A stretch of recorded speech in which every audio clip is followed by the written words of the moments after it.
अगर मैं आपसे कहूं कि इस वक्त दुनिया के सिर्फ 1% लोग बाकी 99% से ज्यादा पैसा, पावर और इन्फ्लुएंस रखते हैं, और उन्होंने ये मुकाम सिर्फ किस्मत या चोरी से नहीं बल्कि एक ऐसे रूल से पाया है जिसे उन्होंने कभी किताबों में, कभी स्टोरीज में और कभी मेंटोर से सीखा, तो क्या आप ये रूल जानना चाहेंगे? नेपोलियन हिल ने 25 साल इस सीक्रेट को समझने में लगाए और फिर पूरी दुनिया को बताया, लेकिन आज भी ज्यादातर लोग इसे सही तरह से इस्तेमाल नहीं करते। आज हम उसी सीक्रेट को डिकोड करेंगे, chapter by chapter. Chapter 1, master mind power. Napoleon Hill कहते हैं कि दुनिया के सबसे बड़े अचीवमेंट्स कभी अकेले किसी इंसान ने नहीं किए। ये हमेशा एक कलेक्टिव एफर्ट, एक इनविजिबल अलायंस और एक केयरफुली चोजन ग्रुप की वजह से पॉसिबल हुआ है। सोचिए, एक अकेला इंसान चाहे कितना भी इंटेलिजेंट हो, उसकी लाइफ में सिर्फ 24 घंटे होते हैं। उसके पास एक ही पर्सपेक्टिव होता है और वो केवल लिमिटेड एक्सपीरियंसेस कैरी करता है। लेकिन जब आप अपने विजन के साथ ऐसे लोगों को जोड़ते हैं जो आपके से ज्यादा एक्सपीरियंस्ड हैं, जिनके पास अलग अलग पर्सपेक्टिव्स हैं और जो आपकी स्ट्रेंथ्स और वीकनेसेस को बैलेंस कर सकते हैं, तो आप एक्सपोनेंशियल ग्रोथ का दरवाजा खोल देते हैं। यही है मास्टरमाइंड पावर, एक ऐसा नेटवर्क जहां हर मेंबर अपनी नॉलेज, रिसोर्सेज और कॉन्टेक्ट शेयर करता है और बदले में कलेक्टिव सक्सेस का हिस्सा बनता है। नेपोलियन हिल ने इस कॉन्सेप्ट को सिर्फ किताबों में नहीं बल्कि रियल लाइफ ऑब्जर्वेशन से निकाला था। उन्होंने 500 से ज्यादा सेल्फ मेड मिलर्स को स्टडी किया, जिनमें Andrew Carnegie, Henry Ford, Thomas Edison और चार्ल्स शब जैसे लेजेंड्स शामिल थे। हिल ने पाया कि इन सभी की सक्सेस के पीछे एक कॉमन पैटर्न था। ये लोग अपने आप को ऐसे लोगों से घेरते थे जो उनकी सोच को चैलेंज करते थे, उनके गैप्स को भरते थे और उनकी स्पीड को बढ़ाते थे। एंड्रयू कार्नेगी ने तो हिल को साफ कहा था, मास्टरमाइंड प्रिंसिपल मेरी पूरी वेल्थ का सबसे बड़ा सीक्रेट है। हेनरी फोर्ड का एग्जाम्पल लीजिए। बहुत से लोग उन्हें केवल एक कार मेकर समझते हैं, लेकिन रियलिटी यह है कि फोर्ड मैकेनिकल इंजीनियरिंग के हर एस्पेक्ट में एक्सपर्ट नहीं थे, लेकिन उन्होंने अपने आसपास ऐसे लोगों की टीम बनाई थी जो हर टेक्निकल और फाइनेंशियल चैलेंज को तुरंत सॉल्व कर देती थी। जब एक न्यूज़पेपर ने उनका मजाक उड़ाया और उन्हें अनएजुकेटेड कहा, तो फोर्ड ने उन्हें कोर्ट में चैलेंज किया। कोर्ट में जब उनसे कॉम्प्लेक्स क्वेश्चंस पूछे गए तो उन्होंने कामली कहा, मेरे दफ्तर में एक रो में कई बटन्स हैं और अगर मुझे किसी सवाल का जवाब नहीं पता तो मैं उस बटन को दबाकर ऐसे आदमी को बुला सकता हूँ जिसे ये जवाब पता है। तो क्यों मैं अपना दिमाग ऐसे इंफॉर्मेशन से भरूं जो मुझे जब चाहूं 1 सेकंड में मिल सकती है। ये था मास्टरमाइंड थिंकिंग। खुद को हर चीज का एक्सपर्ट बनाने की कोशिश मत करो। ऐसे एक्सपर्ट्स को अपने साथ जोड़ो जो तुम्हारे विश को रियलिटी में बदल सके। मास्टरमाइंड पावर सिर्फ रिसोर्सेज या नॉलेज का एक्सचेंज नहीं है, ये एक मेंटल केमिस्ट्री है। जब 2 या उससे ज्यादा क्रिएटिव माइंड्स एक डेफिनेट पर्पस के साथ मिलते हैं तो एक तीसरी हायर लेवल एनर्जी क्रिएट होती है, जिसे हिल ने थर्ड माइंड कहा। ये थर्ड माइंड ऐसी आइडियाज और सॉल्यूशंस जनरेट करती है जो अकेले किसी के दिमाग में कभी नहीं आते। ये बिल्कुल इलेक्ट्रिसिटी की तरह है। कॉपर और जिंक अलग अलग मेटल्स हैं, लेकिन जब आप इन्हें सही तरीके से कंबाइन करते हो तो ये करंट पैदा करते हैं। आज की दुनिया में मास्टरमाइंड प्रिंसिपल पहले से भी ज्यादा पावरफुल है, क्योंकि इंटरनेट ने बाउंड्रीज हटा दी है। पहले आपको अपने शहर या कंट्री में सही लोगों को ढूंढना पड़ता था। अब आप ग्लोबल मास्टरमाइंड ग्रुप्स का हिस्सा बन सकते हैं। लिंक्डइन, प्राइवेट फोरम्स और मास्टरमाइंड रिट्रीट्स इस प्रिंसिपल को स्केल पर पॉसिबल बना रहे हैं। लेकिन यहाँ एक वार्निंग है, हर ग्रुप, हर कॉन्टेक्ट, हर अलायंस मास्टरमाइंड नहीं होता। हिल ने साफ कहा है कि मास्टरमाइंड तभी काम करता है जब सभी मेंबर्स का पर्पस अलाइन हो और उनके बीच ट्रस्ट, रिस्पेक्ट और म्यूचुअल बेनिफिट का रिश्ता हो। अगर आपके आसपास ऐसे लोग हैं जो आपके आइडियाज को खींचकर नीचे लाते हैं, आपके एम्बिशन को छोटा करते हैं या सिर्फ अपने बेनिफिट के लिए जुड़े हैं, तो वो मास्टरमाइंड नहीं बल्कि एनर्जी ड्रेन है। तो सवाल यह है, आप अपने मास्टरमाइंड ग्रुप को कैसे चुने? पहला, ऐसे लोगों को चुने जिनके पास आपके से अलग स्किल सेट और नॉलेज हो, ताकि आप एक दूसरे को कॉम्प्लीमेंट कर सके। दूसरा, ऐसे लोग जो ग्रोथ माइंडसेट रखते हो, यानी जो चैलेंजेस को अपॉर्चुनिटीज की तरह देखते हो। तीसरा, ऐसे लोग जो सिर्फ आपके साथ सक्सेस सेलिब्रेट ना करें बल्कि आपकी गलतियों पर भी ऑनेस्ट फीडबैक दे। मास्टरमाइंड प्रिंसिपल सिर्फ बिजनेस या पैसे तक सीमित नहीं है, ये हेल्थ, रिलेशनशिप्स और पर्सनल ग्रोथ में भी इक्वली पावरफुल है। मान लीजिए आप फिटनेस इंप्रूव करना चाहते हैं। अगर आप खुद अकेले स्ट्रगल कर रहे हैं तो प्रोग्रेस स्लो होगी, लेकिन अगर आप अपने से ज्यादा फिट, डिसिप्लिन वाले लोगों के साथ वर्कआउट करने लगे तो आपका ओन स्टैंडर्ड ऑटोमेटिकली ऊंचा हो जाएगा। ये एसोसिएशन इफेक्ट है। हम उन लोगों की तरह बनने लगते हैं जिनके साथ हम ज्यादा समय बिताते हैं। नेपोलियन हिल ने कहा, no two minds ever come together without their by creating a third invisible intangible force which में like to a third mind. इसका मतलब यह है कि मास्टरमाइंड सिर्फ कॉन्टेक्स्ट का लिस्ट नहीं है, ये एक लिविंग ब्रीथिंग ऑर्गेनिज्म है जो आपके आइडियाज को ग्रो करने के लिए ऑक्सीजन देता है। अगर आप इस प्रिंसिपल को अपने लाइफ में लागू करना चाहते हैं तो यहाँ एक प्रैक्टिकल 5 स्टेप ब्लूप्रिंट है। अपना डेफिनेट पर्पस क्लियर करें ताकि आप ऐसे लोगों को अट्रैक्ट कर सकें जो उसी दिशा में चल रहे हैं। अपने करंट सर्कल का ऑडिट करें, देखिए कि कौन आपको इंस्पायर करता है और कौन आपको लिमिट करता है।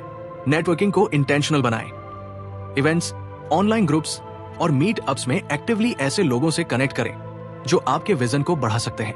वैल्यू दे, सिर्फ ले नहीं। मास्टरमाइंड तभी स्ट्रांग होता है जब हर मेंबर कंट्रीब्यूट करता है। रेगुलर इंटरेक्शन रखें, वीकली या मंथली मास्टरमाइंड सेशंस फिक्स करें ताकि मोमेंटम बना रहे। याद रखिए, अकेले आप तेज जा सकते हैं लेकिन साथ में आप दूर जा सकते हैं। मास्टरमाइंड पावर यही सिखाता है कि जब सही दिमाग और दिल मिलते हैं तो इम्पॉसिबल पॉसिबल हो जाता है।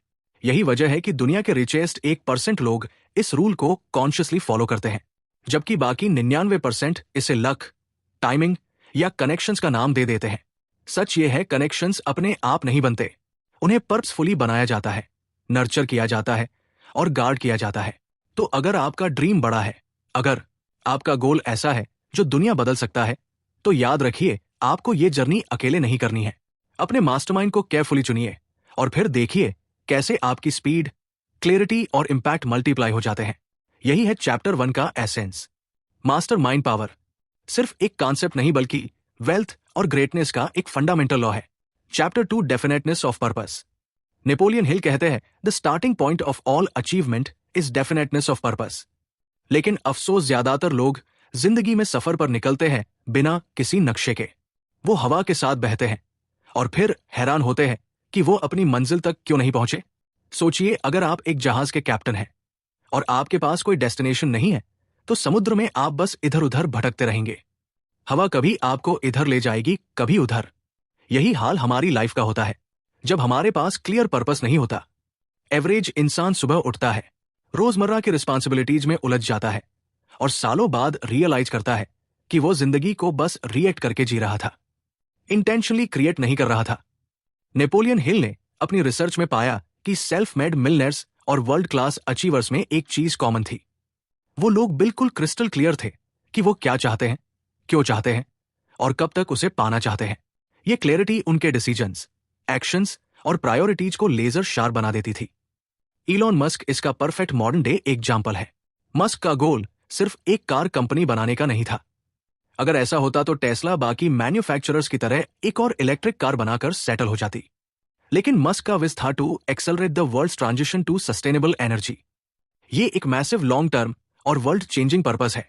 इसी क्लैरिटी की वजह से टेस्ला सिर्फ कार कंपनी नहीं बल्कि रिन्यूएबल एनर्जी और बैटरी इनोवेशन की लीडर बन गई, और स्पेस एक्स भी सिर्फ रॉकेट्स नहीं बना रही। मस्क का क्लियर पर्पस है मल्टीप्लरी सिविलाइजेशन। पर्पस क्लैरिटी क्यों इतना पावरफुल है? क्योंकि पर्पस एक फिल्टर की तरह काम करता है। जब आपके पास क्लियर गोल होता है तो लाइफ में आने वाले 8000 डिस्ट्रैक्शंस में से नॉय और नमते को आप तुरंत इग्नोर कर देते हैं। आप जानते हैं कि कौन सा स्टेप आपको गोल के करीब ले जा रहा है और कौन सा बस टाइम वेस्ट है। हिल कहते हैं कि डेफिनेटनेस ऑफ पर्पस सिर्फ एक विश या वेग डिजायर नहीं है, ये एक definite, written, measurable and emotionally charge goal है। डेफिनेट, आप बिल्कुल स्पेसिफिक हो कि आप क्या चाहते हैं। रिटन, ये आपके माइंड में नहीं, आपके पेपर पर हो। मेजरेबल, आप ट्रैक कर सके कि आप करीब आ रहे हैं या नहीं। इमोशनली चार्ज गोल ऐसा हो जो आपको सुबह उठने पर एक्साइटेड करे। लेकिन यहां एक ट्रैप है। बहुत से लोग अपने गोल्स दूसरों की एक्सपेक्टेशंस पर बेस करते हैं। पेरेंट्स, सोसाइटी या पीयर्स जो चाहते हैं वही फॉलो करते हैं। इसका नतीजा ये होता है कि अंदर से वो कभी फुलफिल नहीं होते, भले बाहर से सब कुछ परफेक्ट लगे। डेफिनेटनेस ऑफ पर्पस का मतलब है कि गोल आपका अपना हो, आपकी सोल से जुड़ा हो। एंड्रू कार्नेगी ने हिल को बताया था कि क्लियर पर्पस के बिना सक्सेस एक्सीडेंटल होती है और टेम्परेरी होती है, जबकि क्लियर पर्पस के साथ आप अपने एनवायरनमेंट और सर्कमस्टेंसेस को मोल्ड कर सकते हैं। प्रैक्टिकल फ्रेमवर्क, अपने डेफिनेट पर्पस को बनाने के 6 स्टेप्स। एक स्पेसिफिक गोल चूज करो, वेग मत रहो। I want to be rich नहीं बल्कि I want to earn RS 1 crore by 2027 through my this business. लिखो, स्टडीज बताती है कि रिटर्न गोल्स 42% ज्यादा चांसेस से पूरे होते हैं। टाइम फ्रेम सेट करो। बिना डेडलाइन के गोल्स ड्रीम्स बन जाते हैं। रीजन लिखो, आप ये गोल क्यों चाहते हैं। रीजन जितना इमोशन होगा उतनी मोटिवेशन टिकेगी। प्लान बनाओ, हर स्टेप डिटेल में लिखो, भले वो इम्परफेक्ट हो। डेली रिव्यू करो, हर सुबह और रात गोल को पढ़ो और विजुअलाइज करो। इमेजिन कीजिए एक आर्चर के सामने 50 टारगेट्स हैं, लेकिन उसे पता ही नहीं कि किसे हिट करना है। भले उसके पास बेस्ट बो और एरोज हो, उसकी एनर्जी वेस्ट होगी। लेकिन अगर उसके पास सिर्फ एक टारगेट हो तो हर शॉट उसके एम को बेहतर करेगा। यही प्रिंसिपल लाइफ में काम करता है। डेफिनेटनेस ऑफ पर्पस सिर्फ सक्सेस के लिए नहीं, इनर पीस के लिए भी जरूरी है। जब आपका पाथ क्लियर होता है तो आप हर छोटी असफलता या क्रिटिसिज्म से डिस्ट्रैक्ट नहीं होते, क्योंकि आप जानते हैं कि ये टेम्परेरी हर्डल्स हैं, ना कि परमानेंट रोड ब्लॉक्स। हर संडे 30 मिनट लें और अपनी आने वाले हफ्ते की एक्शंस को अपने मेन पर्पस के हिसाब से अलाइन करें।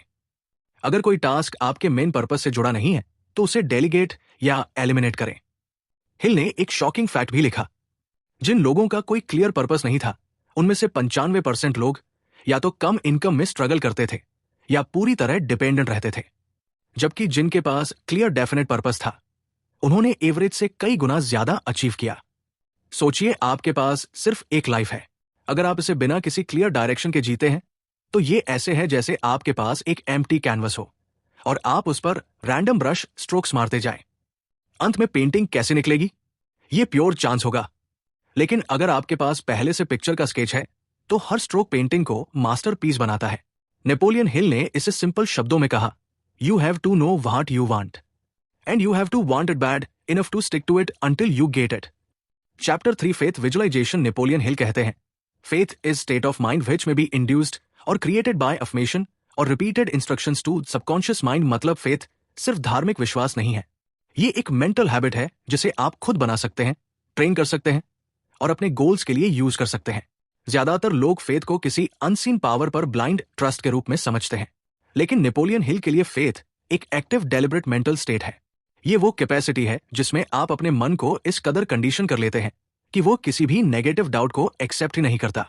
आप अपने डिजायर्ड आउटकम को इतनी क्लैरिटी और कन्विक्शन से इमेजिन करते हैं कि आपका सबकॉन्शियस माइंड उसे रियलिटी मान लेता है और फिर आपके थॉट्स, एक्शंस और हैबिट्स उसी डायरेक्शन में शिफ्ट होने लगते हैं। अब यहां एक गहरी बात है, आपका सबकॉन्शियस माइंड एक्चुअल रियलिटी और विविडली इमेजिन रियलिटी के बीच फर्क नहीं कर पाता। अगर आप किसी चीज को बार बार डिटेल में इमेजिन करते हैं तो आपका ब्रेन उसे ट्रुथ की तरह प्रोसेस करता है और आपके नर्वस सिस्टम को वैसे ही सिग्नल्स भेजता है जैसे वो ऑलरेडी हो चुका हो। यही विजुअलाइजेशन की ताकत है। मोहम्मद अली इसका जबरदस्त एग्जाम्पल है। दुनिया उन्हें द ग्रेटेस्ट कहती थी, लेकिन उन्होंने ये टाइटल पहले खुद को दिया था, उस वक्त जब वो इसे प्रूव करने से बहुत दूर थे। अली पब्लिक में कॉन्फिडेंटली कहते थे, आई एम द ग्रेटेस्ट। ये सिर्फ ईगो नहीं था, ये सेल्फ कंडीशनिंग थी। वो अपने सबकॉन्शियस को हर दिन ये फीड करते थे कि वो अनबीटेबल है और उनके एक्शंस उसी बिलीफ को रियलिटी में बदलने के लिए अलाइन हो जाते थे। फेथ और विजुअलाइजेशन का ये कॉम्बिनेशन प्रैक्टिकली काम कैसे करता है? हिल कहते हैं, हर बार जब आप अपने गोल को विजुअलाइज करते हैं और बिलीव करते हैं कि वो पॉसिबल है तो आप अपने अंदर एक इनविजिबल मैग्नेटिक फोर्स एक्टिवेट करते हैं। ये फोर्स अपॉर्चुनिटीज, पीपल और रिसोर्सेज को अट्रैक्ट करना शुरू करती है जो आपके गोल को अचीव करने में मदद करेंगे। लेकिन यहां एक चैलेंज है, फेथ नेचुरली नहीं आता। हमारा माइंड नेचुरली डाउट, फियर और पास्ट फेलियर्स की तरफ झुकता है। इसीलिए फेथ एक हैबिट है जिसे रोज इंटेंशनली बिल्ड करना पड़ता है। इसके लिए नेपोलियन हिल ने कुछ की स्टेप्स दिए हैं। अफर्मेशंस का इस्तेमाल करो। अपने गोल को प्रेजेंट टेंस में ऐसे बोलो जैसे वो ऑलरेडी सच हो चुका हो।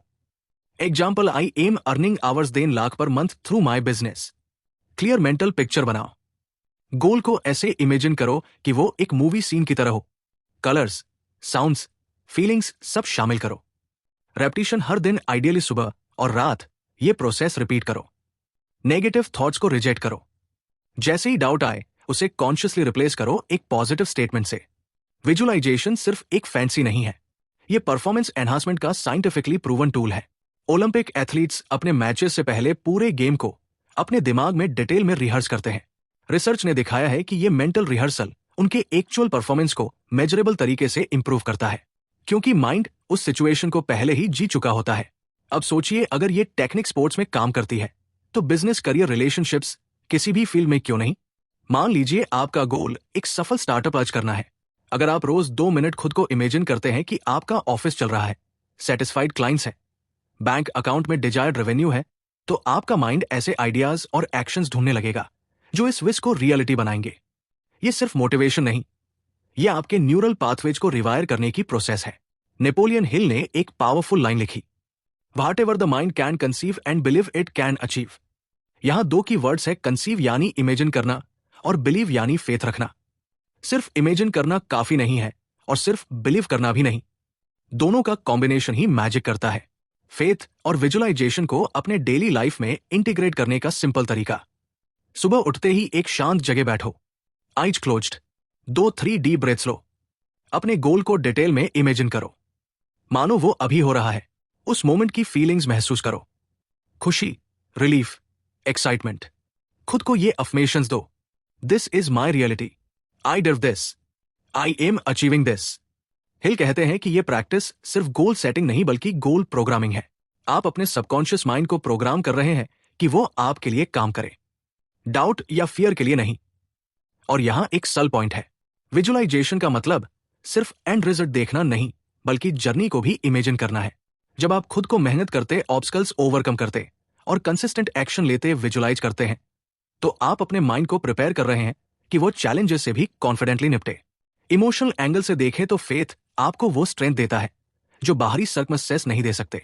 दुनिया में हर बड़ा अचीवर ऐसे मोमेंट्स फेस करता है जब लॉजिक कहता है ये पॉसिबल नहीं है, लेकिन उनका फेथ कहता है मैं रास्ता ढूंढ लूंगा।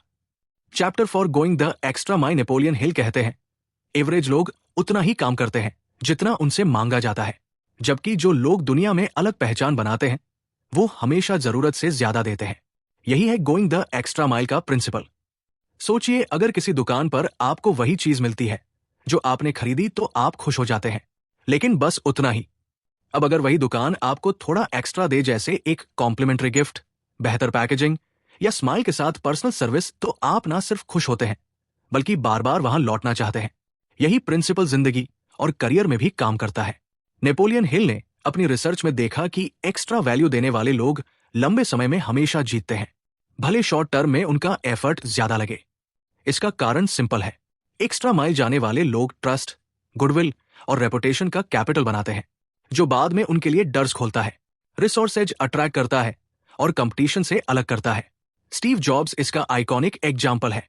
जॉब्स सिर्फ बाहर से सुंदर प्रोडक्ट बनाने पर सेटिस्फाई नहीं होते थे, उन्होंने इंसिस्ट किया कि आईफोन के अंदर के सर्किट्स और कंपोनेंट्स भी एस्थेटिकली प्लीजिंग हो, भले वो यूजर कभी देखेगा ही नहीं। क्यों? क्योंकि जॉब्स मानते थे कि एक्सीलेंस का स्टैंडर्ड इनविजिबल पार्ट्स में भी मेंटेन होना चाहिए। यही डेडिकेशन एप्पल के ब्रांड को एक अलग ओरा देता है।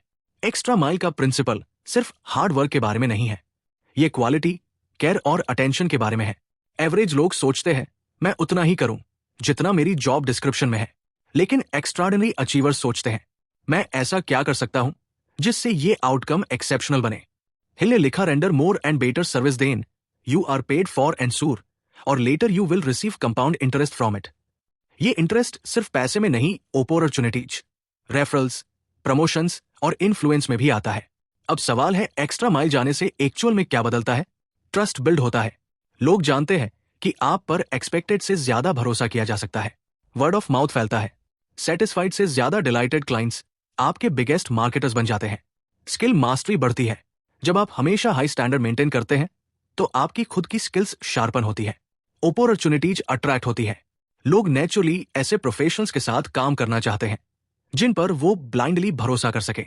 एग्जाम्पल, जापान की बुलेट ट्रेन प्रोजेक्ट के इंजीनियर ने सिर्फ स्पीड पर फोकस नहीं किया, उन्होंने ट्रेन के पासिंग साउंड को भी इंप्रूव किया ताकि वो कम नॉइस पोल्यूशन करे। ये डिटेल उनकी जॉब डिस्क्रिप्शन में नहीं थी, लेकिन रिजल्ट ये हुआ कि पूरी दुनिया ने उनकी इंजीनियरिंग अप्रोच को अडॉप्ट किया। एक्स्ट्रा माइल जाना माइंडसेट से शुरू होता है। मैं सिर्फ पेड टास्क नहीं कर रहा, मैं वैल्यू क्रिएट कर रहा हूं। यह प्रिंसिपल आपको भीड़ से अलग करता है, क्योंकि मेजॉरिटी लोग सिर्फ मिनिमम स्टैंडर्ड्स मीट करने में लगे रहते हैं। Practical ways to go the extra mile, 10% extra rule. अपने हर प्रोजेक्ट में ऐसा एलिमेंट जोड़ो जो एक्सपेक्टेशन से 10% ज्यादा हो।